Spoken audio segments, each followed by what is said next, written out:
Bonjour! Aujourd'hui, nous allons parler du psoas.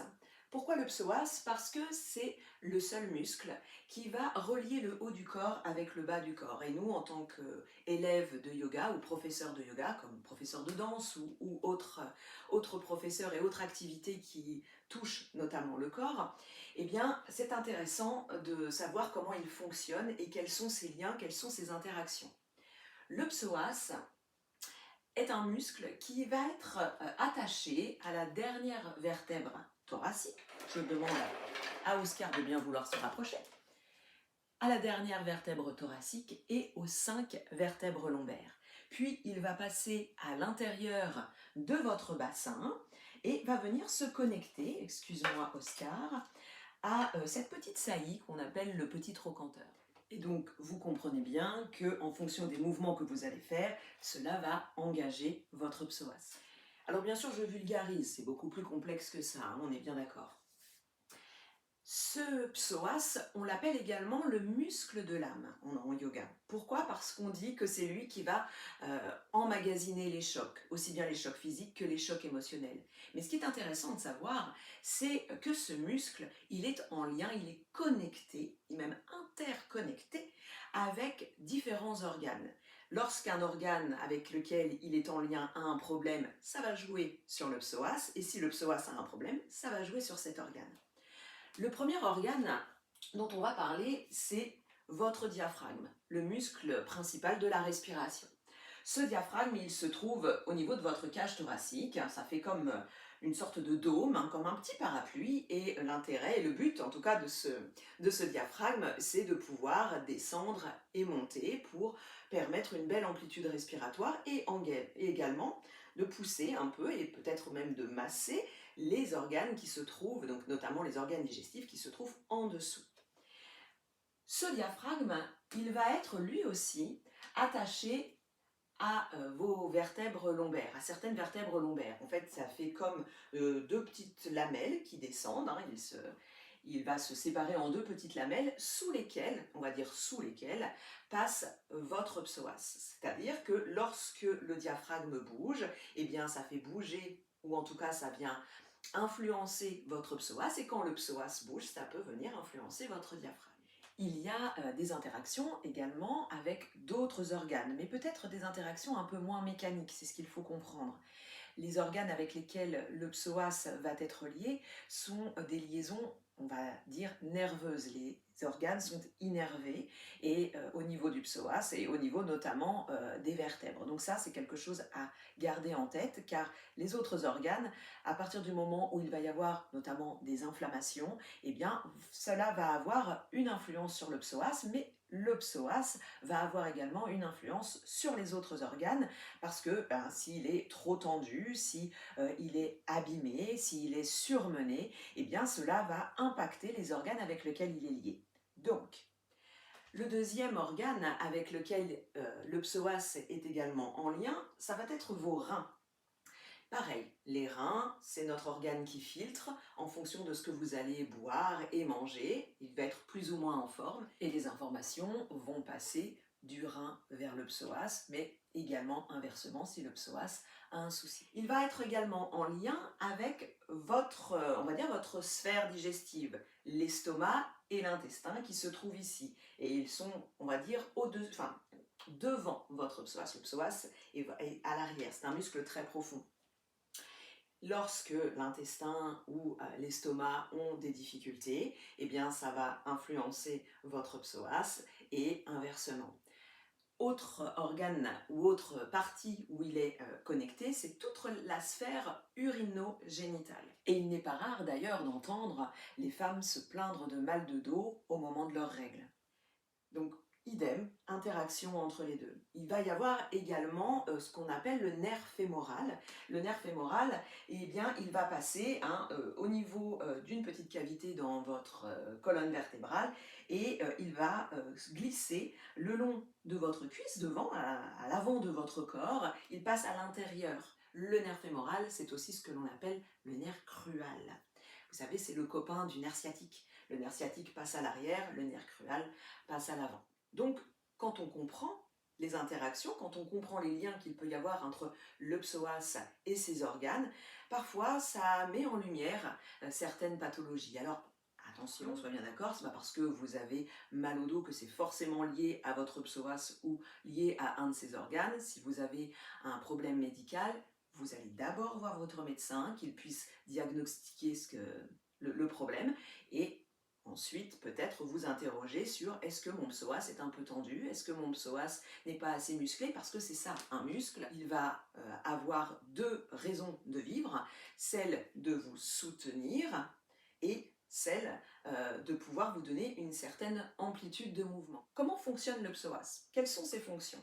Alors il y a différentes écoles, mais on s'accorde tous à dire qu'il a comme fonction d'être fléchisseur de hanche, rotateur externe, c'est-à-dire que hop, il va tirer et faire tourner votre cuisse, votre hanche, et il a cette fonction de stabilisateur de votre colonne vertébrale, puisqu'il y est, enfin du moins du bas de votre dos, puisqu'il y est attaché. Donc, je vous propose d'aller vérifier si votre psoas est suffisamment fort et suffisamment flexible pour vous permettre notamment d'avoir donc une marche assez alerte, suffisamment de force pour pouvoir monter vos escaliers, qu'il soit suffisamment flexible également pour avoir une belle interconnexion avec tous les organes sur lesquels il est lié. Et pour ça, je vais vous proposer des tests à faire et vous donner quelques exercices. Il y en a une multitude, je vous en proposerai quelques-uns.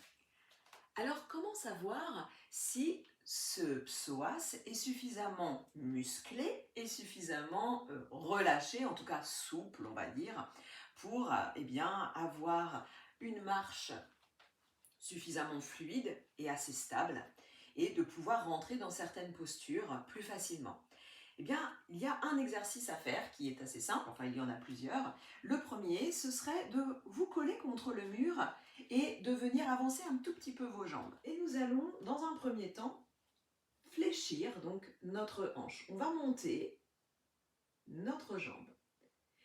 Si vous ne montez qu'à ce niveau-là, c'est que ça manque un petit peu soit de force, soit, on va dire, de souplesse. J'utilise ce mot, vous savez que ce n'est pas un mot que j'aime beaucoup, mais on va dire que c'est peut-être le plus parlant. Vous montez là, c'est pas mal. Vous montez encore plus haut, il a une bonne mobilité. Deuxième chose, c'est combien de temps vous restez. Combien de temps vous restez dans cette posture?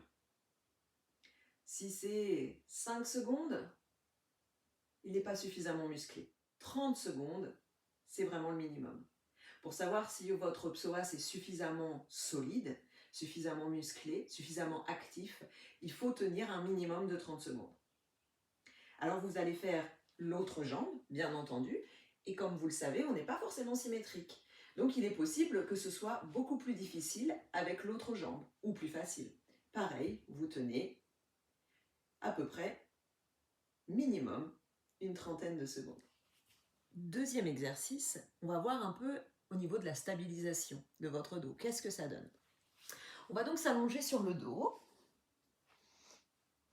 les pieds en contact avec le sol, et on va venir comprimer en fait, rattraper notre cuisse vers notre ventre. Et ensuite, tranquillement, on va venir allonger la jambe au sol.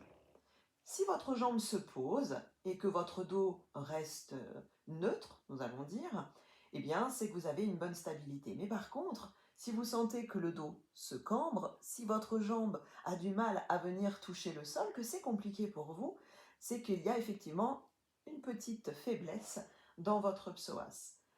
Donc, pareil, vous notez ce que vous ressentez. Est-ce que vous êtes obligé de forcer? Est-ce que vous êtes obligé de ramener?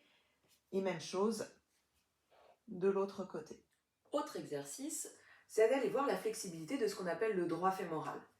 Donc ça va nous permettre en fait de voir un petit peu la stabilité, pareil, de notre bassin. Pour faire cet exercice, eh bien, il suffit d'aller récupérer son pied, d'aller coller votre genou à l'autre genou, d'avoir votre épaule vraiment à l'aplomb et votre buste à l'aplomb. Donc de ne pas partir Comme ça, de ne pas partir sur le côté.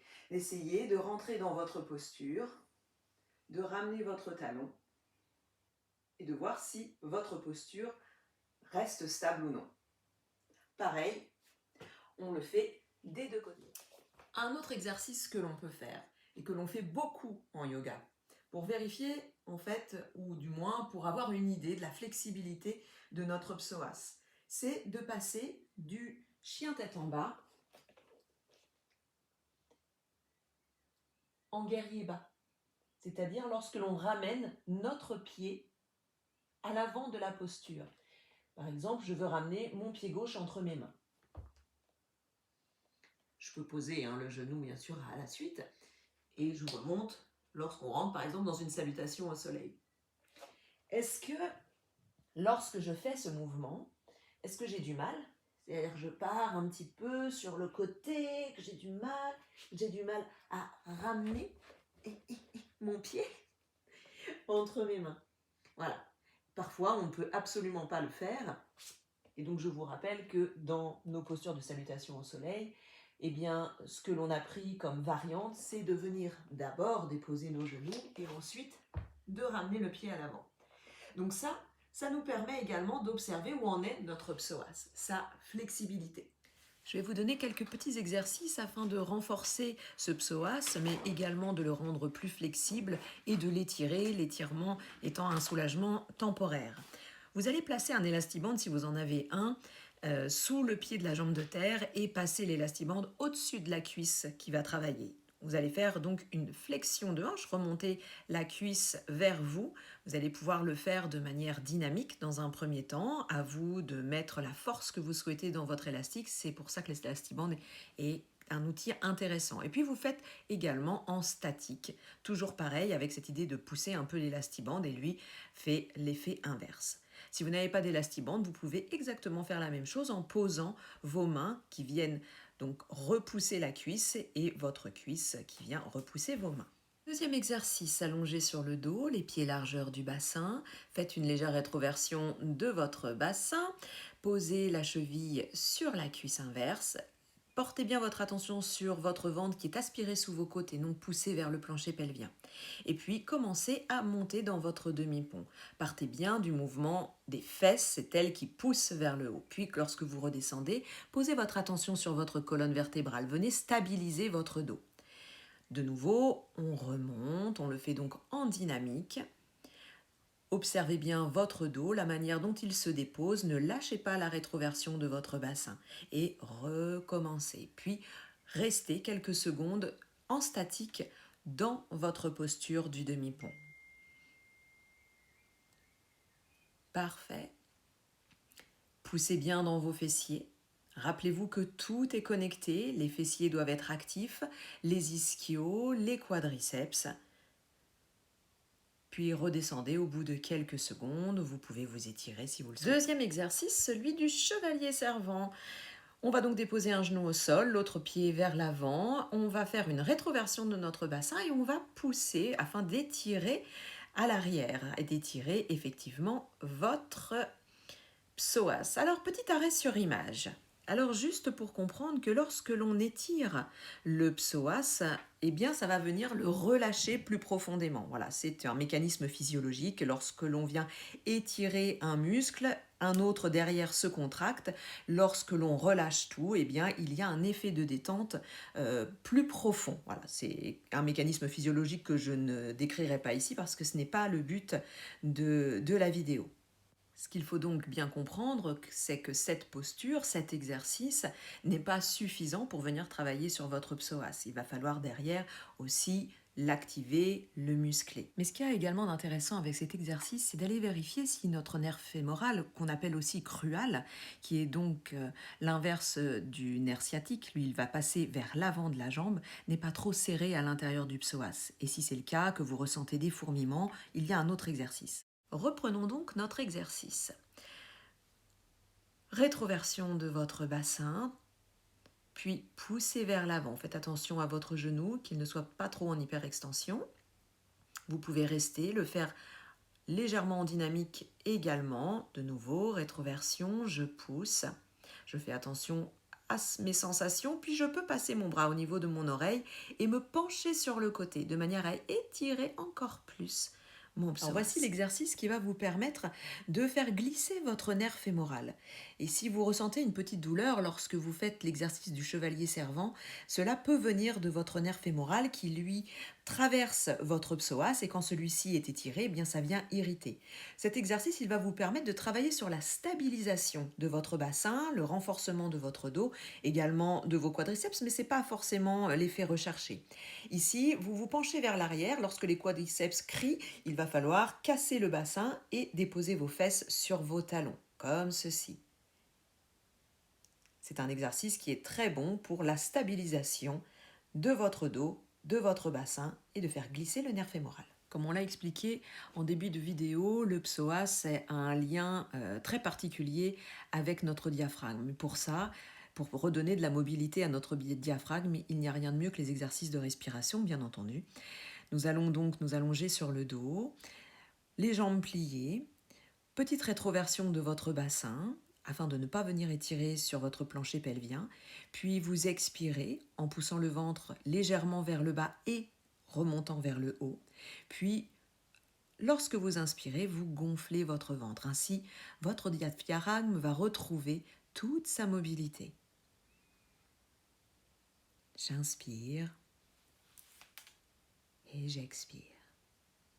Donc vous l'avez compris, hein, le psoas est en lien avec des organes très importants de notre corps et il y a de fortes chances que lorsque un de ces organes a un problème, ça va venir jouer sur votre psoas et inversement. C'est d'ailleurs pour ça donc qu'on l'appelle le muscle de l'âme. C'est une des raisons pour lesquelles on l'appelle le muscle de l'âme. Alors je ne veux pas dire que parce que votre psoas va être super en forme, vous ne serez jamais malade, bien entendu que non, mais il est intéressant de se poser la question. Est-ce que mon psoas est suffisamment fort? Est-ce que mon psoas est suffisamment flexible pour permettre une bonne interaction entre ces organes et lui? Vous aurez compris également que eh bien, si votre muscle psoas n'est pas suffisamment musclé, vous allez avoir certainement des problèmes de marche, de stabilisation, donc ça travaille également sur l'équilibre, de problèmes pour venir fléchir votre hanche et donc peut-être pour monter les escaliers. Donc tout ça, il faut le garder en tête. Se dire que, eh bien, il est assez simple de le maintenir en forme avec les petits exercices donnés et puis surtout bouger et bouger. Plus vous bougez, plus ça active, ça renforce et ça rend votre psoas plus flexible. Donc, soyez à votre écoute. Comprenez bien que c'est le seul muscle qui connecte le haut et le bas de votre corps. Alors bien entendu que ce n'est pas le seul muscle important de notre corps, mais quand on connaît ses possibilités, ses capacités et ses fonctions, ben, il serait dommage de se passer de ces connaissances et justement de pouvoir travailler un peu dessus. Voilà, je vous remercie.